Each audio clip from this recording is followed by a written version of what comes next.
오늘자 매일경제신문을 보면서 그 안에서 시장의 이슈가 될 만한 투자 아이디어를 선별해 보겠습니다. 오늘 이 시간 인사이트K의 배종천 연구소장 나와 계십니다. 소장님 안녕하세요. 안녕하십니까.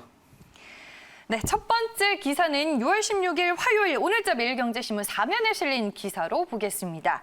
전일제 간담회에서 정부는 위기에 직면한 자동차 부품업체에 기간산업안정기금을 투입하기로 결정을 했습니다. 1차 자동차 부품사가 무너지면 생태계가 붕괴가 되는 만큼 결국 정부가 가용재원을 총동원해 수혈을 하겠다라는 입장을 밝혔는데요. 정부의 자동차 산업 지원 방안, 구체적인 내용 어떤 것들이 있었나요? 돈 지원이죠. 네.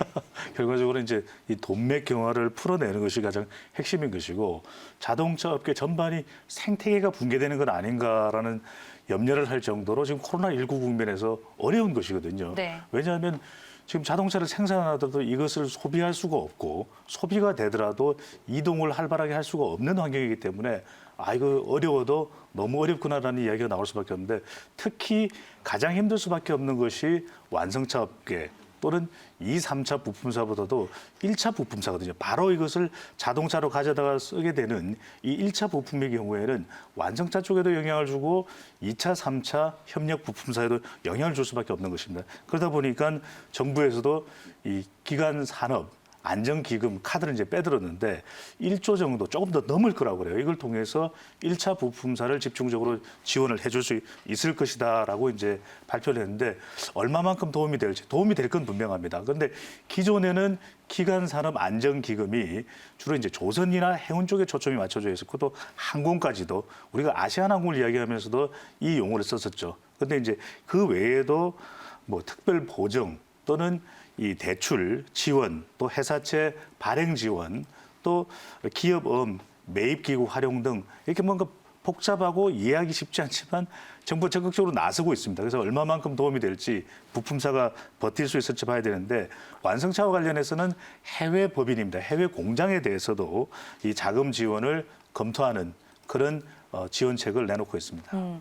실질적으로 코로나19 사태 이후로 자동차 부품 업계는 어떤 경영난과 위기를 지금 겪고 있나요? 결국은 차가 많이 팔려야 되잖아요. 네. 근데 차가 지금 많이 팔릴 수 없는 상황에다가 코로나19 국면 이전부터 자동차 공급량이 가다하다 이렇게 분석되어 왔기 때문에 그만큼 지금 코로나19 국면에서는 더 어려울 수밖에 없는 국내에서도 완성차 5곳 중에서 현대기아차의 신차 정도만 조금 그래도 코로나19의 위기를 비켜가는 그런 상황이기 때문에 전체적으로 어려운 상황 속에서 1차 부품업체는 더 어려울 수밖에 없거든요. 네. 당장 차가 팔려서 대금이 들어와야지만 부품도 생산하고 2차, 3차 부품사와 연결될 수 있는데 그러다 보니까 전 세계적으로 코로나19 국면에서 중국으로부터 중요한 배관 부품인 와이어링 하니스도 안 들어왔죠. 그리고 셧다운 되다 보니까 해외 공장 생산도 힘들게 되는 겁니다. 이런 상황 속에서 가동률이 절반으로 뚝 떨어졌어요.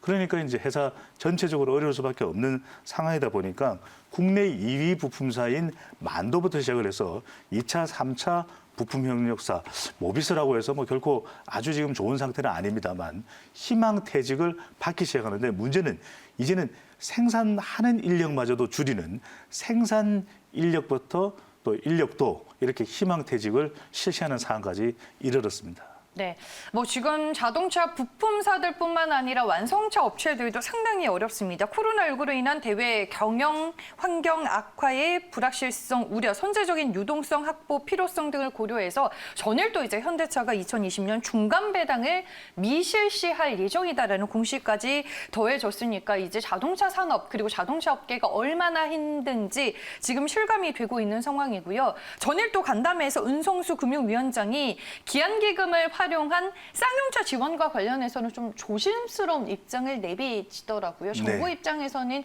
지원에 대해서 좀 선을 긋는 모양인가요? 우리 매일신문, 매일경제에서도 네. 자세하게 다뤘는데 사실상 신중하다라는 표현을 썼지만 진땀을 뺐어요. 쌍용 관련해서 질문을 많이 했는데 네. 이미 발표가 됐었죠. 이건 확정이 되거나 이게 공식적인 발표 단계는 아니지만 이 마인드라 그룹에서도 대주주가 이제 바뀔 수도 있다. 지분을 매각할 수도 있다라는 발표 비슷한 형태가 나왔기 때문에 이 부분 때문에 상당히 지금 곤혹스러운 상황입니다. 그래서 쌍용과 관련된 질문을 많이 받았는데 쌍용 자동차는 계속해서 자구책도 강구하고 있고 지원을 받은 것만큼 매칭할 수 있는 그런 자구책, 자산 매각까지도 이야기되고 있는데 그래서 이 기간 산업 안전기금을 통해서 한 2천억 정도를 더 확보하고 싶어요. 그래서 관련돼서도 지금 금융위원회 또 정부의 산업통상자원부 쪽에 요구를 하고 있는데 이 질문을 받은 어느 금융위원장은 지금 확정된 게 없다. 네. 그만큼 지금 쌍용차가 좀 곤혹스러운 그런 상황이 되고 있기 때문에 투자의 관점에서 좀 신중하게 잘 검토를 할 필요가 있습니다. 그래서 결과적으로는 어떤 식으로든 지금 매각이 될 것이냐 아니면 지원을 또 해서 살릴 것이냐 이 부분이 좀 검토 중인 것으로 알고 있습니다. 네, 알겠습니다. 그럼 자동차 부품주들 주가 분위기가 어떤지 한번 체크를 해보겠습니다. 최근에 일제히 주가가 꺾이는 모습들 확인이 되고 있습니다. 전일 만도가 9%대로 급락을 했고요. 현대모비스도 동반 9%대 하락세가 확인이 됐습니다. 한원시스템 7% 넘게 밀렸고요. 현대미아도 8.92%, 9% 가까이 급락하면서 34,200원에 마감이 됐습니다. 네, 이렇게 해서 첫 번째 기사는 자동차 부품업계 실태에 대해서 저희가 알아봤고요. 다음 두 번째 기사는 오늘자 매일경제신문 20면에 위치한 기사 살펴보겠습니다. 이 포스코케미칼이 차세대 배터리 양극재를 개발했다라는 헤드라인이 실려 있습니다. 어떤 기술을 개발한 건가요?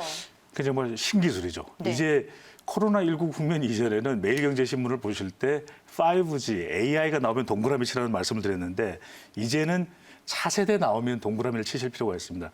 이게 새로운 기술이 이제 개발이 된 건데 이 포스코 케미칼이 거의 최초라고 하는 이야기인 것이죠.